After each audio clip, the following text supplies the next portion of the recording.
Selanjutnya, yang menyebabkan doa tak terjawab dari sebab matinya hati, qultum annal mauta haqqun wa lam tasta'iddu lahu. Kamu berkata, kamu yakin bahwa mati adalah sesuatu yang benar, tapi kamu tidak pernah punya persiapan untuk mati. Padahal menurut logika, orang yang akan bepergian jauh tentu dia harus mempunyai bekal yang cukup. Semakin jauh jarak perjalanan yang akan ditempuhnya, semakin banyak perbekalan yang harus dibawanya. Dahulu, seketika beberapa jamaah dari Yaman akan melaksanakan ibadah haji dengan nekat, mereka berprinsip, pokoknya kan berangkat haji jadi tamunya Allah, nanti Allah yang akan ngelayanin. Mereka nekat, modal badan doang berangkat. Diadukan kepada baginda Rasul, lalu turun peringatan dari Allah, wa tazawwadu fa inna khairaz zadi taqwa.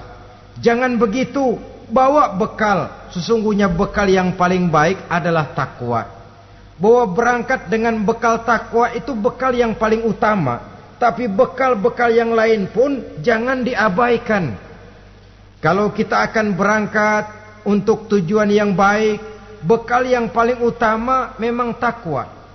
Tapi tidak berarti harus mengabaikan bekal-bekal yang lain. Begitulah, semakin jauh perjalanan yang akan kita tempuh, semakin banyak bekal yang harus kita hadapi. Kalau saudara mau pergi ke Surabaya, tidak membawa bekal kemudian berani berangkat, rasanya sih saya pikir itu bukan berani, nekat namanya. Sama saja orang belum pernah sembahyang mati, nekat tuh orang, berani amat. Belum berbuat kebaikan barang sedikit pun sudah mati, nekat namanya itu. Sama saja tadi, nggak bawa bekal apa-apa berangkat ke Surabaya. Sampai Surabaya belum tentu, sengsara udah jelas. Belum punya bekal yang baik sudah mati. Sampai ke surga belum tentu, tapi kebelangsak dan sengsara rasa-rasanya pasti itu. Oleh karena itu, kalau kita yakin mati sesuatu yang benar, sesuatu yang pasti datang menimpa, maka hendaklah kita mempersiapkan bekal. Kemudian idda'aitumun najata minan nar wa ramaitum fiha anfusakum. Kamu memproklamirkan diri ingin selamat dari neraka, tapi kamu lemparkan dirimu ke dalam neraka.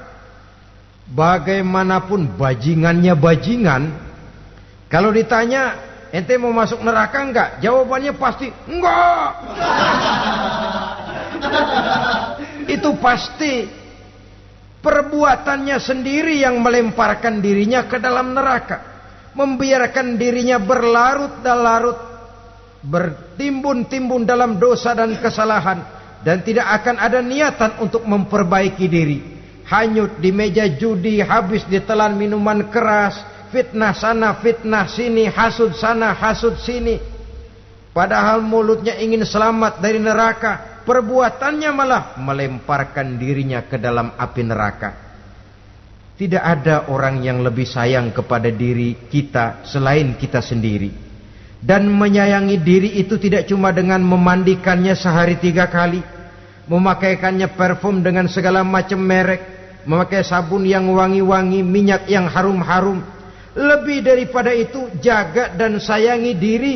Jangan jatuhkan dia ke dalam perbuatan-perbuatan yang bisa menjerumuskan diri itu ke dalam neraka. Kemudian disambung oleh Imam Al-Faqih Abu Lais, yang menyebabkan doa tidak terjawab karena hati mati. Idda'aitum dukhulal jannah walam ta'malu laha. Kamu ingin masuk surga, tapi kamu berat mengamalkan perbuatan yang bisa menyampaikan kamu ke surga. Semua kita kalau ditanya mau masuk surga, mau. Tapi jarang yang berlomba melakukan perbuatan-perbuatan yang bisa menyampaikan kita ke surga. Kemudian yang terakhir kata Imam Al-Faqih Abu Lais, dafantum mautakum walam ta'tabiru laha. Kamu menguburkan orang yang mati di antara kamu, tapi kamu tidak bisa mengambil iktibar, tidak bisa mengambil pelajaran dari mayit yang jenazah yang kau kuburkan itu. Mestinya kan nguburin orang tuh membuat sadar. Iya, kalau sekarang dia saya baringkan di liang lahat, menghadap ke arah kiblat, bantalnya tanah, setelah itu ditutup dengan papan, lalu ditimbun dengan tanah. Iya, sekarang giliran dia, giliran saya, entah besok, lusa, bulan depan, tahun depan, tapi pasti mengubur mayat, mengubur jenazah, tapi tidak bisa mengambil iktibar dari yang dilaksanakannya itu. Ini merupakan penyakit-penyakit batin yang merupakan handicap, yang menimbulkan jarak antara kita dengan Allah Subhanahu wa ta'ala. Pantas kalau itu semua ada pada diri kita, hati jadi mati. Dari hati yang mati, doa tidak akan tembus. Kita tidak lagi akan diperdulikan oleh Allah Subhanahu wa ta'ala. Dan itu sekali lagi kemalangan yang terbesar dalam kehidupan kita. Bagaimana jalan keluarnya? Pertama, memperbaiki batin kita, menyelamatkan diri daripada penyakit-penyakit yang bisa mematikan hati seperti yang sudah saya sebutkan tadi. Yang kedua, berdoa dengan adab, sehingga tata cara di dalam kita bermohon kepada Allah Subhanahu wa ta'ala dibicarakan secara khusus oleh Al-Imamul Ghazali dalam kitab Ihya beliau yang disebut adabud doa. Adab di dalam kita melaksanakan doa kepada Allah Subhanahu wa ta'ala. Setelah batin ini bersih dari penyakit-penyakit hati yang bisa menyebabkan hati jadi mati, berdoalah kita kepada Allah. Bagaimana adabnya? Kata Imamul Ghazali rahimahullah, yang pertama hendaklah ia di dalam berdoa itu memilih waktu yang mulia. Minal awqatis syarifah, kata beliau. Memilih waktu-waktu yang punya nilai mulia. Ramadan dalam 1 tahun, Jumat dalam tiap minggu, sepertiga malam yang akhir pada setiap hari. Waktu-waktu yang punya nilai mulia. Walaupun misalnya saudara berdoa pada hari Kamis, tidak ada halangannya Allah mau kabulkan. Ini tidak berarti bahwa kalau sudah berdoa hari Jumat lalu hari Kamis tidak mau berdoa, tidak. Lebih memilih mengintai waktu-waktu yang punya nilai mulia. Lailatul Qadar sekali dalam setahun. Waktu-waktu yang punya nilai mulia. Logikanya begini, saudara-saudara. Kalau kita datang ke rumah seseorang, tujuan utama kita minjem duit, yang paling pertama kita perhitungkan tanggal berapa nih? Kan itu toh, tanggal berapa? Kalau tanggal 20 atuh minjem duit, orang lagi ngap-ngapan, boro-boro dia bisa minjemin, dia sendiri mungkin lagi pusing. Kita lebih dulu kita amatin tanggal berapa nih, yang enak sore apa siang, jam 2. Jam 2 dia baru pulang dari kantor, tapi giliran tidur. Kalau dia tidur dibangunin, datang mau minjem duit, kagak dimaki-maki sudah kebagusan deh. Kan kita lihat waktunya, timingnya, kata orang sekarang. Tanggal berapa, sore apa malam, apalagi gulam apa terang bulan. Itu semua sudah kita atur sedemikian rupa, memilih waktu. Yang kedua, kata Imamul Ghazali, keadaan, memilih keadaan yang istimewa. Kalau tadi soal waktu, yang kedua soal keadaan. Ada situasi-situasi di mana doa itu diijabah oleh Allah Subhanahu wa ta'ala. Di antaranya kata Imam Abi Hurairah, inda zahfi sufuf fi sabilillah, pada waktu mengatur barisan perang membela agama, di situ doa kabul. Inda nuzulil ghais, ketika turun gerimis, di situ doa makbul. Inda iqamis shalah, ketika salat mau didirikan, riwayat lain bainal azan wal iqamah, antara azan dan qomat, di situ doa makbul. Itu memilih keadaan-keadaan. Kemudian yang ketiga, kata beliau, berdoa menghadap kiblat. Ya, apa kalau doa madhab mudik Tuhan gak tahu? Tahu. Tuhan gak dengar? Dengar, cuma lebih etis. Lebih etis kalau kita berdoa menghadap ke arah kiblat. Saudara-saudara kaum muslimin rahimakumullah. Yang keempat, hifdzus saut, menyederhanakan suara. Tidak terlalu keras, juga tidak terdengar orang lain, apalagi kalau doa kita diaminkan oleh orang lain. Tidak usah terlalu keras. Kenapa? Karena Allah yang kita meminta kepadanya bukan zat yang tuli, bukan zat yang buta, bukan zat yang tidak dengar, bahkan Dia Maha dengar. Juga tidak terlalu seperti orang berbisik-bisik, apalagi kalau doanya doa bersama-sama. Tapi kadang-kadang terdorong oleh husnuzon dari para makmum saja. Tidak peduli apa yang dibaca oleh imam, yang kedengaran cuma amin aja gerengan. Amin, amin, amin, amin, amin, amin.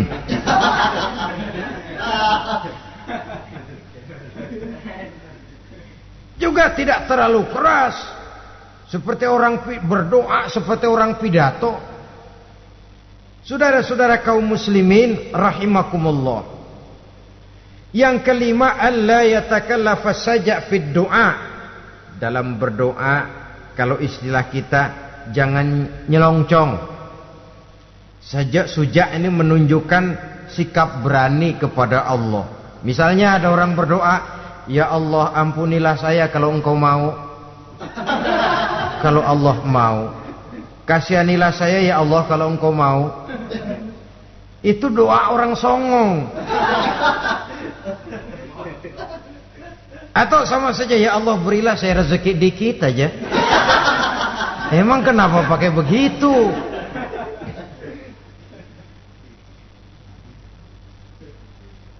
Allah yatakallafa saja fid du'a. Yang keenam, kata Imamul Ghazali, at-tadarru' wal khusyu', dengan tadarru' dan khusyuk, dengan sikap tawadu, benar-benar ya seperti kitalah kalau datang memang menghajatkan pertolongan dari seseorang, segala action kita atur supaya hajat kita itu kabul, kan begitu. Kadang-kadang istilah orang kalau perlu ngesor mah ngesor dah, yang penting permintaan dikabulkan, gitu saja. Kita lihat sekarang ini, ramai orang bicara soal film-film Parno. Kelihatannya pendatang-pendatang baru, pokoknya asal bisa main dah, bugil ya bugil dah.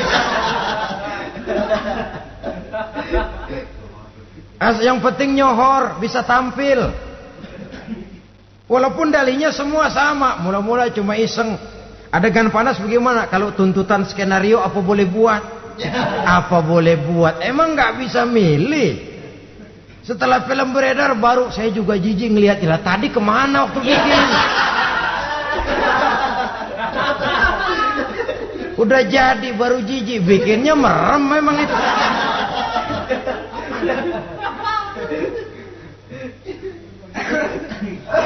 Tapi ada satu analogi, asal bisa main, asal bisa tampil di layar, apa saja jadi taruhan sudah. Bugil ya bugil dah, nggak soal dah, pokoknya bisa main, tampil, nyohor, masuk koran. Udah seperti kata-kata orang Arab, bul ala zamzam fatu'raf. Kalau pengen terkenal kencingin sumur Zamzam. Artinya apa? Bikin yang aneh-aneh, yang orang nggak kerjain, ntar ngetop. Yang ngetop lempengan jeleknya. Sumur Zamzam dikencingin, kan nyohor itu. Sedunia orang kenal. Kenapa? Gila. Saudara-saudara kaum muslimin rahimakumullah. sangat kita sayangkan kalau lalu orang berlomba-lomba dengan cuma modal paha mulus, wajah cantik, dimauin apa saja mau lalu bisa tampil. Akibatnya yang jadi korban adalah anak-anak kita, disuguhi tontonan-tontonan yang meracuni jiwa mereka, walaupun akibatnya barangkali ya lain, seperti band orkes dengan film memang akibatnya tidak langsung ya. Kalau band orkes akibatnya langsung, dia bisa berantem di tempat lokasi. Film orang nonton tahu dia di tempat itu, bukan di tempat itu dia praktek, pulang jadi pikiran dia, tadi serem ya, ntar kalau udah kesempatan kita praktek. Ntar ngancemnya itu yang gak enak. Tapi yang saya analogkan dengan persoalan kita, tingkah pola artis apapun dilakukan asal bisa main. Nah itu tuh, asal dapat kesempatan acting. Dalihnya ya tuntutan skenario lah, iseng lah, macem-macem lah. Tapi yang jelas satu target, saya harus dapat kesempatan main. Untuk sampai ke situ cara apa saja harus saya tempuh. Tidak peduli harus menginjak-injak norma dan budaya bangsa yang luhur. Tidak peduli harus bertentangan dengan kaidah agama. Tidak peduli hasilnya meracuni umat masyarakat, terutama generasi muda. Yang penting kan ngetop. Saudara-saudara, baiklah ya, itu soal lain. Tapi soal kita ialah at-tadarru wal khusyu'. Bermohon kepada Allah dengan tadarru, khusyuk dan tawadhu. Seperti kalau kita mau bermohon kepada seseorang, kita merendahkan diri. Pak, saya memang orang gak mampu Pak. Utang saya udah selebar kampung Pak. Anak udah 16 seprapat. Apa saja kita meratap, menghibah, mengeluh, merintih, ujungnya kan yang penting gue minjem duit dapet dah gitu. Apa kayak diomongin, pokoknya pulang bawa duit, itu saja. Itu strategi manusiawi. Kalau ini kita adakan konteks, oh iya, kepada Allah lebih lagi kita tadarru, khusyuk, tawadhu. Doa dengan tawadhu, sebab kita akan bermohon kepada yang serba maha. Menghadap ke arah kiblat, duduk bertafakur dengan khusyuk, tawadhu. Jangan doa sembari tolak pinggang.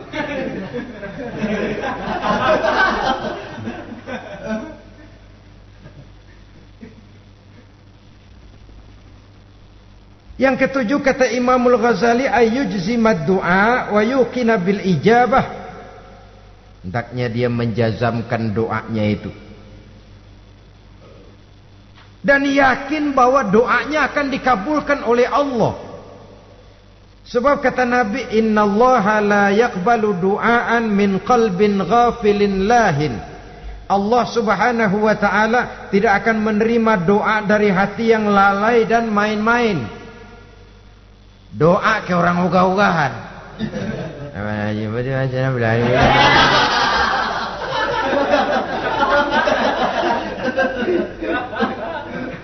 Kali malaikat nyongok dong, lu minta apa lu?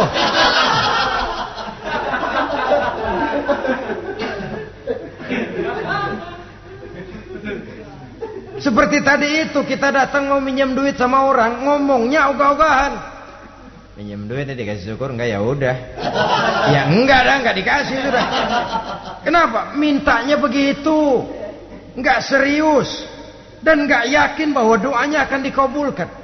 Kalau kita sudah punya keyakinan, jangan-jangan doa saya enggak diterima Allah. Enggak. Kata Allah, ana inda zanni abdi bi. Aku sih bagaimana menurut sangka hambaku kepadaku saja. Kalau sangkanya baik, aku baik. Kalau sangkanya doanya dikabulkan, aku kabulkan. So itu doa harus dengan pasti dan harus dengan yakin doa itu akan dikabulkan dan meluruskan harapan, membenarkan cita-cita, meluruskan maksud apabila doa itu dikabulkan oleh Allah Subhanahu wa taala. Saudara-saudara, oleh karenanya jangan doa setengah hati. Jangan berdoa sambil main-main. Apalagi menghadap kiblat dengan dua tangan terangkat sebagaimana dicontohkan oleh Rasulullah sallallahu alaihi wasallam. Bahwa berdoa tanpa mengangkat kedua tangan pun Allah tahu, Allah dengar, tapi kelihatannya kurang serius. Seolah-olah terserah dah Tuhan, mau dikasih ya kasih, enggak ya udah. Seolah-olah kita tidak serius dalam berdoa.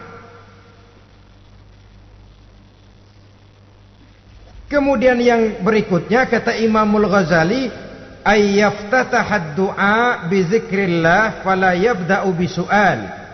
Hendaknya dia mulai berdoa itu dengan menyebut nama Allah, berzikir kepada Allah, fala yabda'u bi su'al, jangan langsung memulai dengan permintaan. Ini tata krama etisnya. Sama juga orang kirim surat, salam sejahtera kami haturkan, padahal mah nggak ada itu juga nggak apa-apa.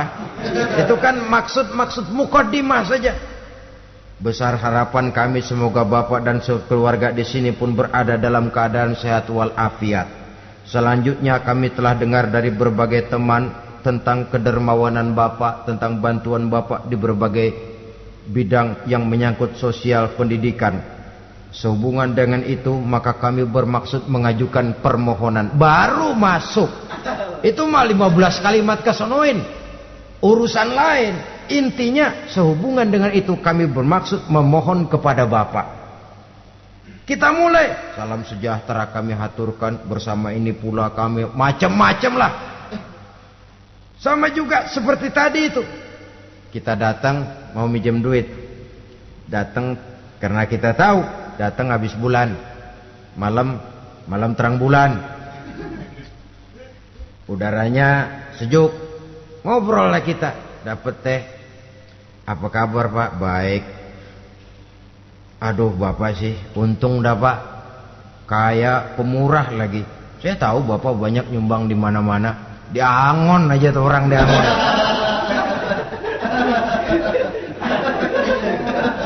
Kira-kira udah mau telap aja baru dikedat.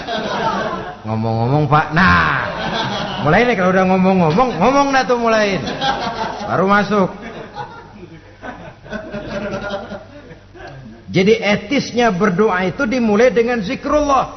Karena itu umumnya dimulai dengan alhamdulillahirabbil alamin. Kita puji dulu Allah. Alhamdulillahirabbil alamin hamdan yuwafi ni'amahu wa yukafi'u mazidah. Kita puji dulu Allah. Seperti orang tadilah. Kita puji dulu kebaikannya. Walaupun pada akhirnya kita minjem duitnya. Ya, sebenarnya Allah nggak perlu dipuji toh. Dipuji atau tidak Allah tetap termulia. Ini etis manusia. Allah tidak berharap untuk dipuji oleh manusia. Allah tidak untung seluruh alam memujinya. Manusia mau memuji atau tidak itu urusan manusia sendiri. Allah tidak minta untuk dipuji. Allah juga tidak gila kepada pujian. Kalau kita memulai doa dengan pujian, etis kita kepada Allah Subhanahu wa taala di dalam kita bermohon kepadanya. Saudara-saudara kaum muslimin rahimakumullah. Kemudian menyesuaikan doa dengan kondisi. Ini termasuk syarat batin ya, taubat, waraddul mazalim, kata Imam Ghazali, menolak segala macam kezoliman. Artinya kalau berdoa itu tahu diri. Kalau gaji kita sebulan 700 atau 800 900 ribu, berdoa minta rezeki 1 juta, itu tahu diri namanya. Kan cuman kurang 100 ribu. Ya, kalau kerja kagak minta gajian 1 juta. Pengen doa dikabulkan, rasanya secara etis nggak tahu diri orang berdoa seperti itu. Orang datang mau minta duit, mau pinjam duit kepada kita, kan kita lihat kira-kira mampu ngembaliin nggak nih orang. Kita lihat, kita evaluasi kemungkinannya. Lalu si yang minjem tentu tahu diri. Kalau memang kekuatannya ngembaliin tidak seperti kekuatannya mulangin, hendaknya dia timbang rasa. Begitu juga kepada kita etisnya kepada Allah Subhanahu wa ta'ala. Tahu diri, menyesuaikan doa dengan keadaan. Kalau tidak, ada gap terlalu jauh panggang daripada api, nanti nasibnya bagai si pungguk merindukan bulan. Apabila adab-adab di dalam berdoa ini kita perhatikan, sejak dia dari adab yang zahir sampai kepada adab yang batin, kemudian penyakit-penyakit yang membuat hati itu jadi mati, maka insya Allah doa kita dijabah oleh Allah Subhanahu wa ta'ala. Dalam Al-Baqarah ayat 186, Allah Subhanahu wa ta'ala menjelaskan, wa iza sa'alaka ibadi anni fa inni qarib ujibu da'watad da'i iza da'ani falyastajibu li wal yu'minu bi la'allahum yarshudun. Apabila hambaku bertanya kepadamu Muhammad tentang aku, kata Allah, fa inni qarib, katakan kepadanya, aku dekat sekali dengan mereka.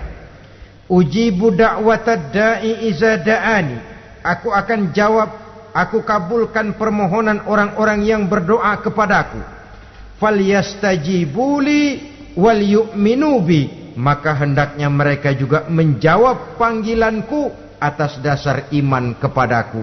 La'allahum yarshudun, semoga dengan ini mereka kelak mendapat petunjuk.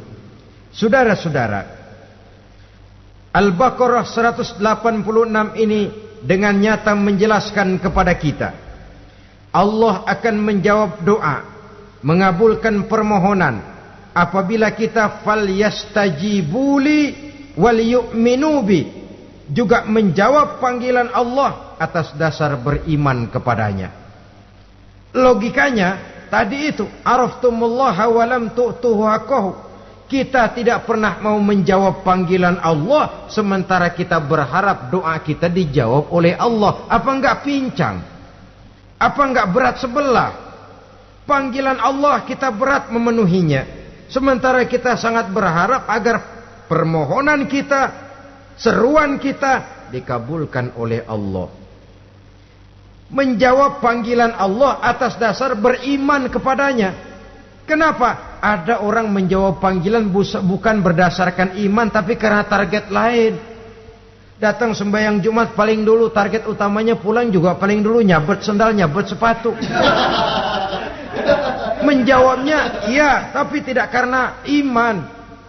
Jadi apabila kita rajin menjawab panggilan Allah atas dasar beriman kepadanya, maka seruan, permohonan, doa niscaya dikabulkan olehnya. Ini saja, mudah-mudahan ada manfaatnya. Terima kasih atas segala perhatian, mohon maaf atas segala kekurangan. Usikum wa nafsi bitaqwallah. Wassalamualaikum warahmatullahi wabarakatuh.